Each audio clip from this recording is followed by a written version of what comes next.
सिया को अपनी दादी से बहुत लगाव था। दादी की झुर्रीदार त्वचा, चांदी के बाल और चमकदार आंखें सिया को हमेशा आकर्षित करती थीं। दादी अक्सर सिया को अद्भुत कहानियां सुनाती थीं। इन कहानियों में जादुई जीव, दूर दूर के देश और अजीबोगरीब घटनाएं होती थीं।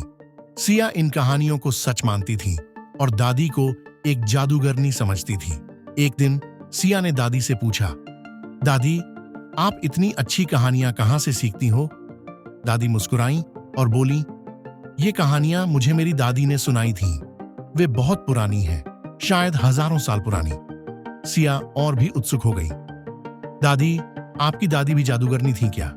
दादी ने सिया के माथे पर हाथ फेरा और कहा, शायद, कौन जानता है, हर परिवार में कुछ रहस्य छिपे होते हैं। सिया को दादी का एक पुराना बक्सा बहुत पसंद था। वह बक्सा दादी के कमरे के कोने में रखा रहता था। सिया ने कई बार दादी से उस बक्से के बारे में पूछा था, लेकिन दादी हमेशा यही कहती थीं कि यह बक्सा बहुत पुराना है और इसे छूना नहीं चाहिए। एक दिन जब दादी घर से बाहर गई थी, सिया ने बक्से को खोलने का फैसला किया। बक्से में कई पुरानी किताबें, एक चमकदार पत्थर और एक पुराना पत्र था।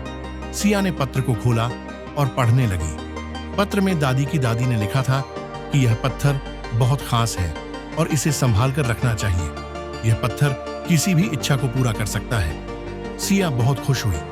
उसने सोचा कि वह इस पत्थर से अपनी सारी इच्छाएं पूरी कर लेगी। उसने पत्थर को अपनी जेब में रख लिया और खेलने चली गई। उस रात सिया को अजीब अजीब सपने आने लगे।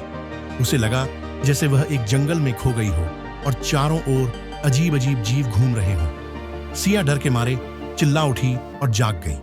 अगले दिन सिया ने देखा कि उसके कमरे में सब कुछ उल्टा हो गया है।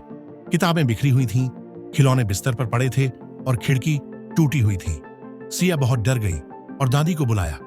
दादी ने सिया को शांत किया और कहा कि यह सब पत्थर की वजह से हुआ है। दादी ने बताया कि यह पत्थर बहुत शक्तिशाली है और इसे सावधानी से इस्तेमाल करना चाहिए।